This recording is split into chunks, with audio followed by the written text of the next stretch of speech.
Hello and welcome to the podcast.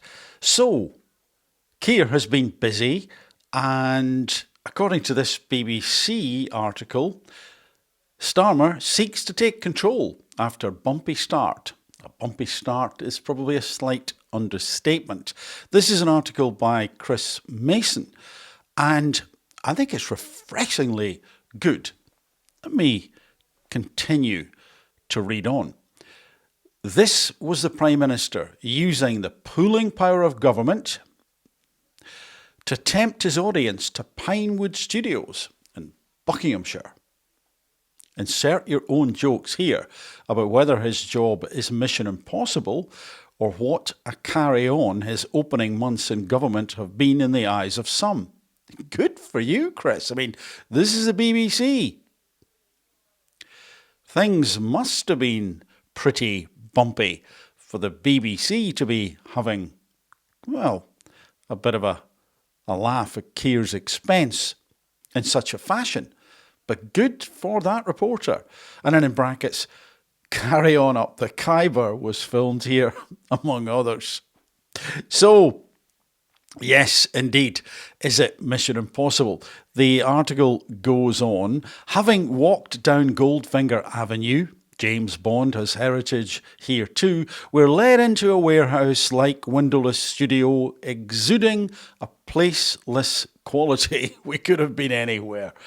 And I think that was deliberate, but you just gotta have a bit of a laugh at this, I think. You know, the kind of glitz and glamour and history of the movies that were filmed, are being filmed at Pinewood. And we're in a windowless studio, but never mind.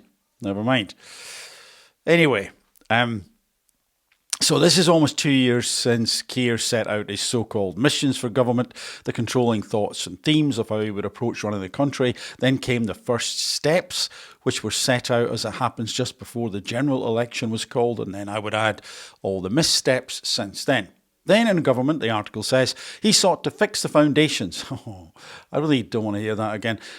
That phrase, please stop using it, Keir. And now he is setting out half a dozen measurable milestones, key priorities and key areas that he hopes to deliver before the next general election, no later than 2029. 2029 looks at date. How's that petition going? Oh, 2029, you say. Anyway, let's move on. Beyond the milestones, there is also talk in the 43-page document accompanying the speech of the foundations, including secure borders. But, this is Chris again, as I asked the Prime Minister, that leaves an ambiguity as to whether cutting immigration, legal and illegal, is a priority or not. His answer pointed to him seeing it as a baseline expectation of government, rather than one of those half-dozen points of focus.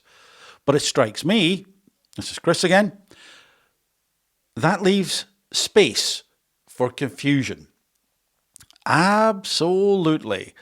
Doesn't it indeed? And I doubt very much whether that is by accident. Anyway, let's move on. Recently, Keir met with BlackRock. And I want to talk about that in a moment. But just to mention, en passant, that Keir also, I actually didn't spot this or perhaps didn't pay any attention to it, he met with Bill Gates in October. So let's read a little bit about that. Labour leader Keir met Bill in Parliament on Wednesday. The Microsoft co-founder and billionaire, or if you prefer, purveyor of slightly dodgy software, self-proclaimed world expert in immunology, virology and epidemiology, and frequent flyer, Bill and Keir talked about climate change and global health. Let's move on to remind ourselves about this little interview here. I think the numbers that you ran through were, if you had put that money into an S&P 500 and reinvested the dividends, you'd come up with something like $17 billion, but you think it's $200 billion. Here, yeah. Helping young children live, get the right nutrition, contribute to their countries, that has a payback that goes beyond any typical financial return. Right. Note the sideways glance of the eyes as Bill wants to make sure that the part about helping people, kids, is noted, has landed. Return. Right. Because it is not to do with money, any of this at all. How dare you even remotely think about that as being something that would ever cross Bill's mind, ever, at all. Let's then look at the World Health Organization. This article says, why does it rely so much on Bill Gates? It's a very good question. And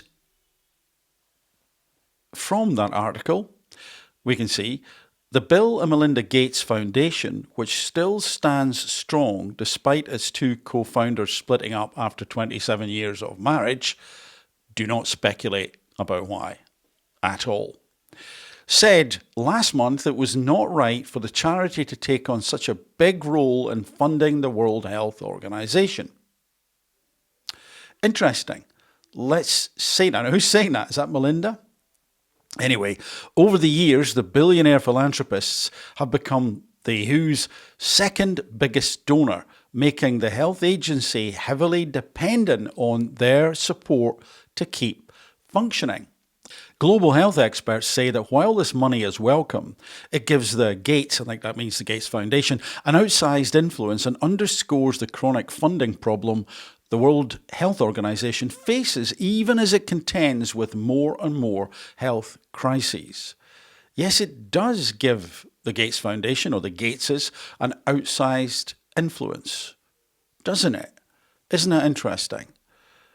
But that's all it is. It can only be interesting. We should say no more. So, that was October. Now, let's go back then to BlackRock. So here we have Keir meets BlackRock boss Larry Fink in Downing Street. Let's then look at Larry Fink. This is from Wikipedia, and I'm pretty sure that if there were any errors in this, then there would have already been some quite robust legal action taken. You'll see at the bottom there, he sits on the boards of the Council on Foreign Relations and the World Economic Forum. So let's look at the Council on Foreign Relations. This is from an article which I'm going to read an extract from. It's from a few years ago, but I think it's well written. I think it summarises some of the concerns about the Council on Foreign Relations. So here's the extract. The Council on Foreign Relations has long been recognised as one of the most influential of modern American institutions. Indeed, for some scholars at least, the relationship between the Council and the federal government has been a troubling one. A private group that is exclusive and unrepresentative in membership, funded by large corporations and foundations, highly secretive about its operations, and ensconced in the centres of state power, raises serious issues of principle for a democracy. At its crudest, the question is, who controls whom? The state or the unofficial group? Interesting question. Let's then look at the World Economic Forum. And you may or may not be aware that the founder is Klaus Schwab. So let's have a look at him. Oh, sorry, that's from the Thunderbirds movie. That's It's because it was connected to Pinewood, and I was obviously doing some research about Pinewood. One of the photographs got mixed up. Apologies. Here's Klaus Schwab. Oh no, what have I done? That's another movie that was filmed at Pinewood. Nothing to do with Klaus at all. Let's actually. Hold on. There he is, at last. So let's read a little bit about him. This from Wikipedia. The Wall Street Journal, so again, quite a prestigious organisation, news agency, published an article authored by staff reporters stating that Schwab is accused by former WEF, so World Economic Forum, employees of, hold on a sec, having engaged in 2 instances of sexual harassment. This is from the Wall Street Journal. Furthermore, a former employee alleges that she was pushed out from her role as a leader of an initiative for startups following a brief trial period after telling Schwab she was pregnant. Schwab grew upset that she would not be able to continue working at the same pace, people familiar with the incident said, and told her she was not suited for her new leadership role. A fourth allegation was that Schwab ordered the firing of all individuals over 50 years of age at the World Economic Forum, which then HR chief Paolo Gallo refused to do. After this, Schwab allegedly fired Gallo. Good for you, Gallo. That's about Logan's Run, isn't it? And the pregnancy issue, allegations of sexual harassment. I don't know what the update is on any of that, but it's here. This is obviously open public access, and the Wall Street Journal, well, I'm sure they wouldn't want to get into litigation, but also have a very strong legal team, and I'm guessing would have good reason for allowing this to stay up if it was false, which it may not be. Anyway, that's a bit concerning, to say the least. Let's then look at this little snippet here. Just ask you quickly, you have to choose now between Davos or Westminster. Davos. Why? Because Westminster is too constrained, and it's closed, and we're not having meaning. Once you get out of Westminster, whether it's Davos or anywhere else, you actually engage with people that you can see working with in the future. Westminster is just a tribal shouting place. So Westminster is just a tribal shouting place. I think there's something to be said for that, to be fair to Keir.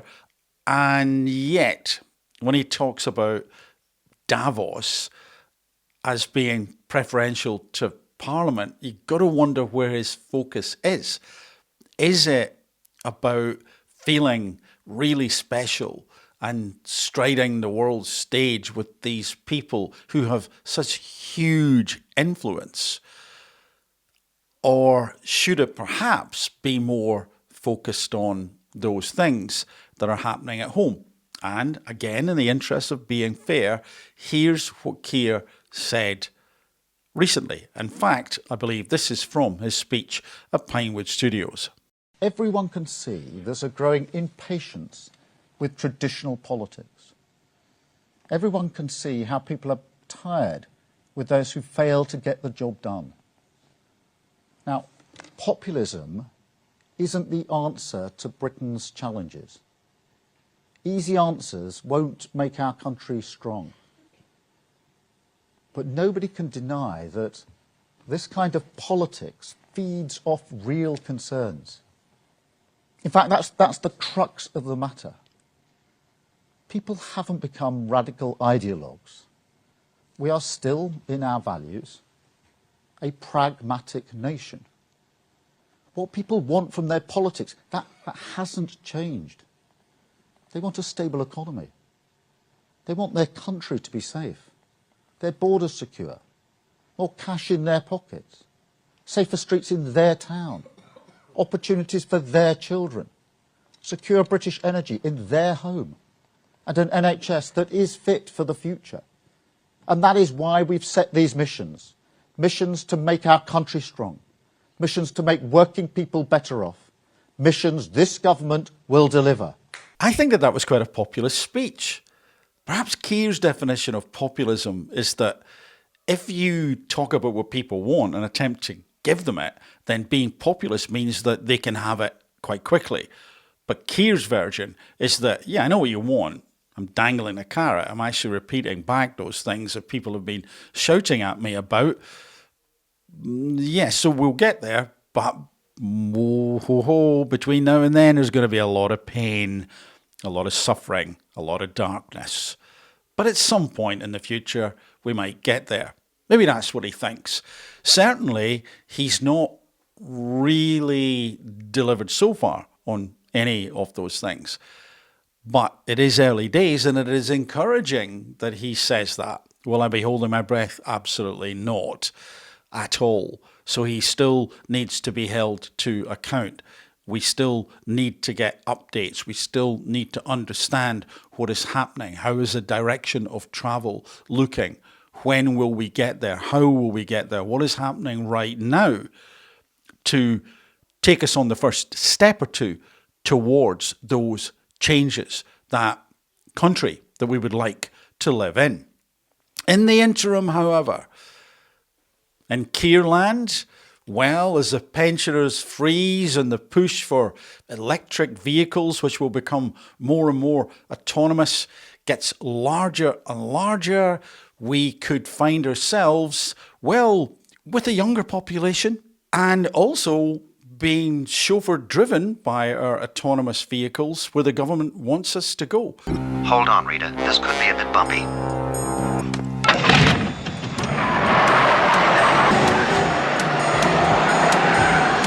Christmas, of course, is all about bringing people together, family, communities, all of us celebrating in the way that we traditionally do. And it's the tradition, therefore, to turn on the lights with that familiar start. So can you please join me when I say 5, 4, 3, 2, 1... Yay! It worked!